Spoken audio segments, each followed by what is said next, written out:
our contribution to the GDP of Malaysia is around 23%. That means the nearest state to that will be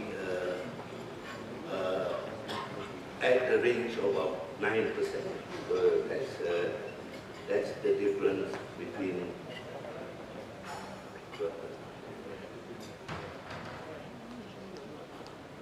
that's our contribution. In spite of the economy of Malaysia went down in 2009.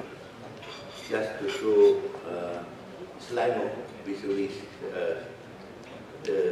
Malaysia. And in the last 5 years, we are able to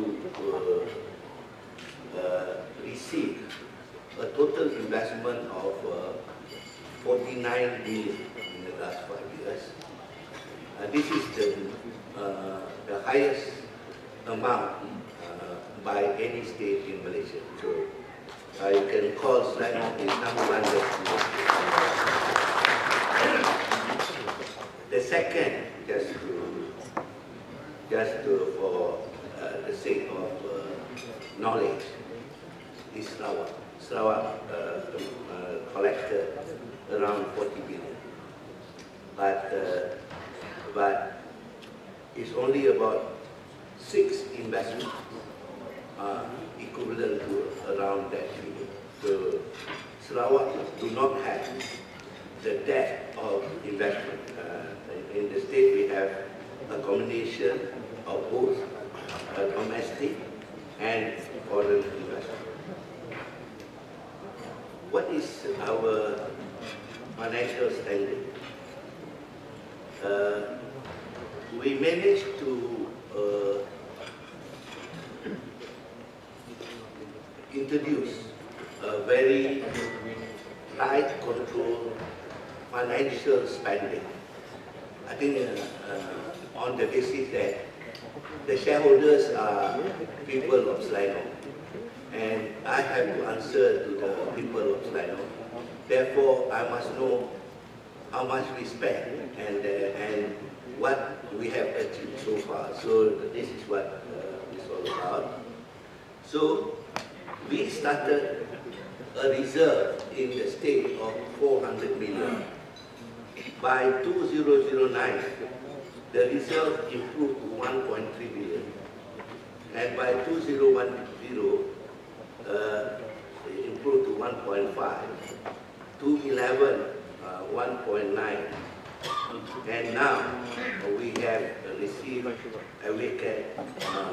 our reserve is around 2.6 billion.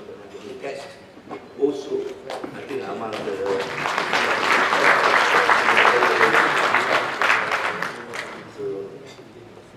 so that's what I'm quite confident to say. We are a lot better than the federal government. And I mean, in the sense that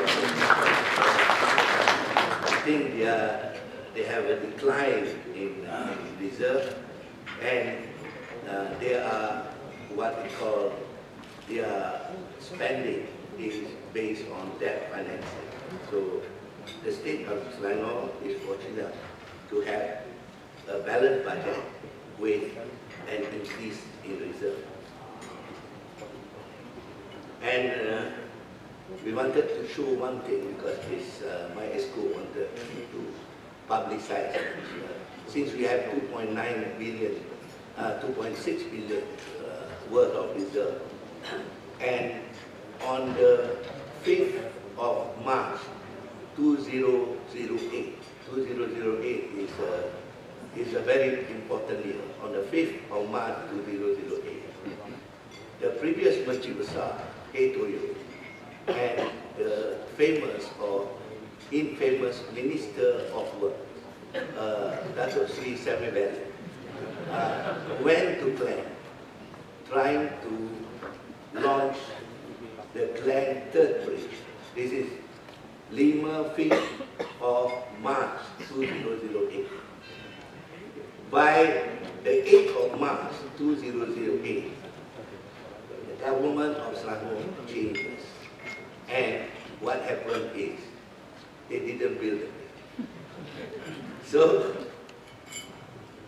since we have 2.6 billion, so we allocate 300 million to build the bridge for Klang. So Klang will have their bridge now.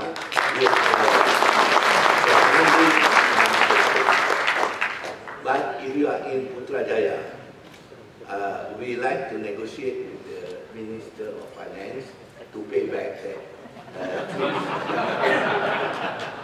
with a little bit of interest, of course.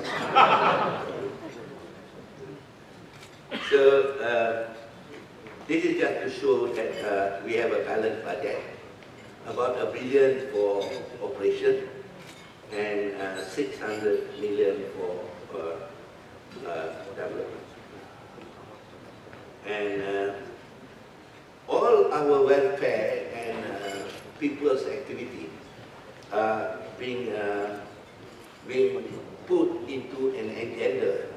They call it Selangor Citizen Economy Agenda, merayakan ekonomi Selangor. Because with the resources we have, how do we channel the activities, welfare activities to the people?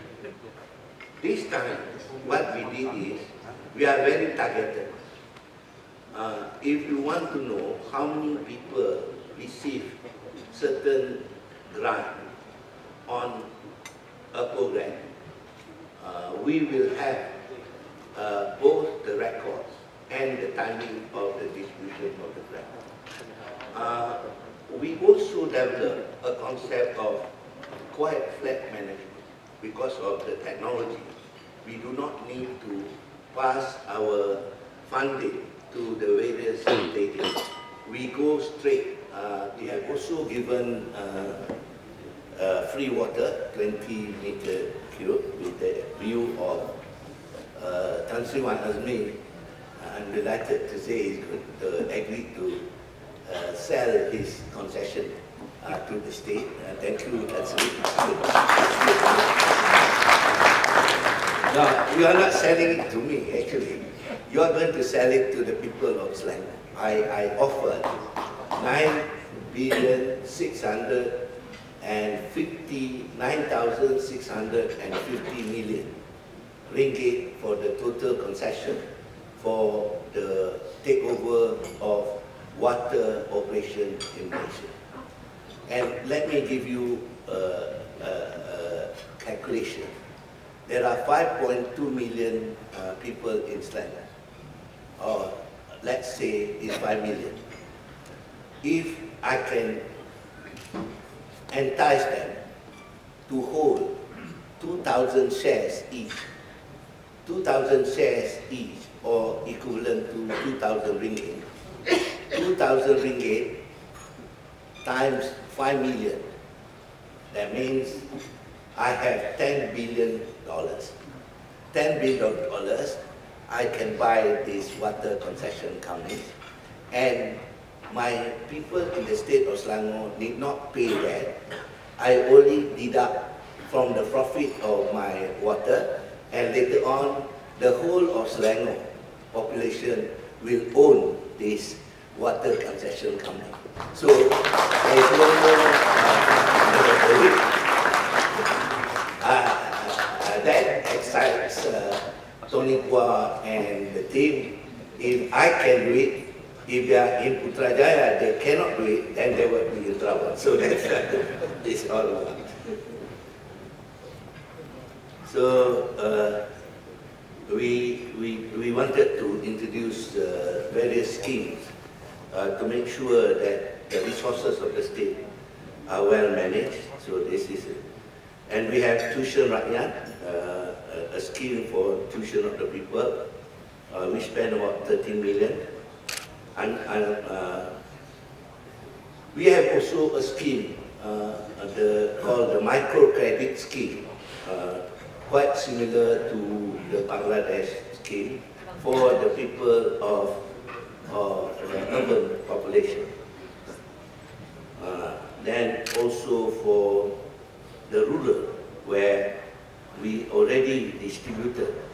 46 million ringgit to 7,320 individuals that participated in the scheme. I must tell you, 98% are ladies. I also must tell you, the back gap is less than 0.02%. So we have that doesn't say a lot about men, but but that's something we are very. So the issue is, the argument is, if you are doing a lending scheme to the poor, that the chances are you are not going to be paid. But for this scheme, I assure you, it's already in my book. I check the bank balance every month just to make sure that it is being paid. So this is an example. I thought one way later on, this is where we can introduce this concept to the whole of the country, and we wanted to make sure that we wanted people to earn their living. It is not the welfare that is more important. It is the opportunity for them to earn their living. And eradication of poverty is through their own activity. I think then the nation should be very proud that everyone builds the nation.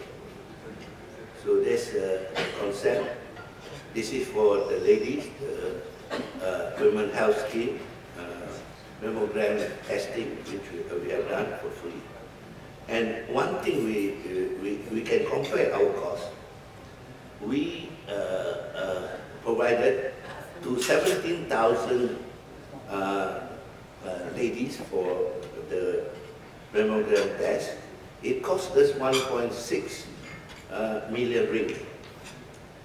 The same amount were done by the federal government. It cost the federal government over 35 million ringgit. So that's so I have a grant. This is what has happened is I have a little bit of experience in collecting debts. So a lot of companies that deal with the state government before our previous, before we came in, the companies has a wrong habit by not paying the state. So I started to collect the debt, and then if not, I will have to take over their properties. So they decided to pay me, and we have already collected over 400 million of them. But with that money, I don't even include in the budget, but I use it for an extra funding to our infrastructure, women empowerment, we have allocated 30 million, the young entrepreneur program, and education support program, another 30 million, and sports infrastructure, and rural development program. That is to show that, and we introduced a concept called from welfare to employment. This is trying to make studies how to make sure that people are out of the welfare scheme. And then another concept we wanted to introduce is the concept of from office to people. Let me give you the example. The state handles what we call land transaction. And land transactions in the state were done by files. And there are as many as 12 million files in a state's office. Assuming that you want to do any land transaction, if you cannot find your file, then you have a problem. And quite a lot of activities is searching the file. And there are people who have certain expertise that you need to provide extra funding for searching of file. So I decided, because I use this fund to digitalize all files. That means all the files will be digitalized, and I've kept the file in a storeroom. I think I'm using the state stadium to keep all the files. It cannot be taken out. And then all your transactions will be by iPad. That means you tell me what is your property number, grant number, I had it. Then I can also Google it to see whether you take care of your property, because I can see whether, and I also know whether you pay the land rates or not. So what it means, later on, people need not go to the state office, but the officers of the state office will go to the people. That is the concept now from office to people. So people need not come to the office for transaction. People can So later on, if you are in Putrajaya, then if you want to get this system, it's already in program, then you have to pay for it too. But there is extra goodwill to be paid for this system. If not, this system will not be made available. So we also provided funding to whistleblowers and others, and we allocated 50 million for this. And another scheme that we introduced is the implementation of minimum wage. We find it is not just giving minimum wage, but to instill the concept of productivity. You can't be just giving increase in wages without corresponding what we call contributions in terms of productivity. I will spend a bit to explain this. We told all our JLC, no one in your company should earn below 1,500, no one. Then they said, but we can't give them 1,500 because their job is worth $800 or something like that. What do we say? You get a grant from us. You do the retraining. If you are a driver, you can also become a messenger.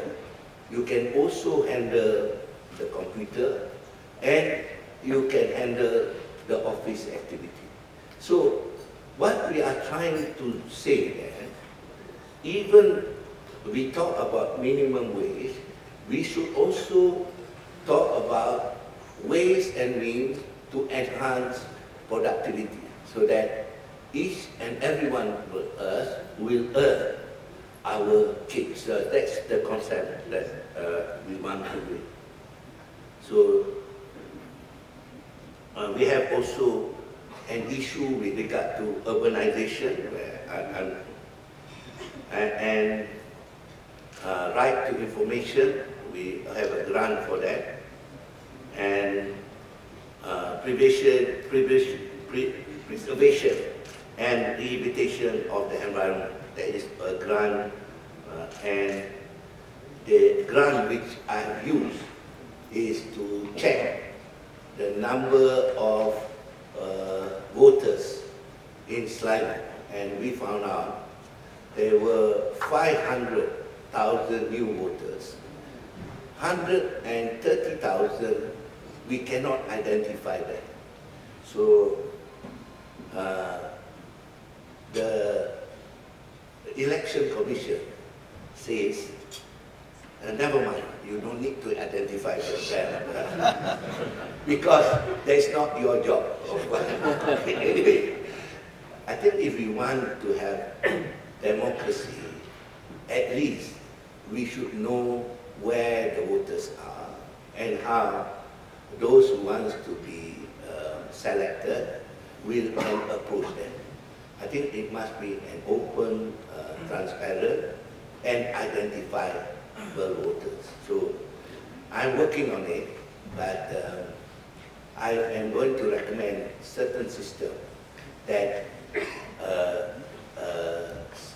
election commission can handle the 130,000 voters not identified in Selangor by running both the registration system and the system of data in election commission. But I hope they do that. Quality, that's really expand. So what I'm trying to show, I think I'm now already in the red card period. So I thought what I'm to show, even with a grant of 300 million, we are able to utilize the money targeted to the population. So I can show you the spending, which that's an example. The state of Selangor, we improve our reserve, we increase our investment, and we corrected our spending. So if ever people in Malaysia tell you that we cannot manage the resources of the state, you can give Selangor as a good example that we can do it. At the same time, if this example can be extended to Putrajaya, we can easily say that there is no problem when we are in Putrajaya. Thank you very much.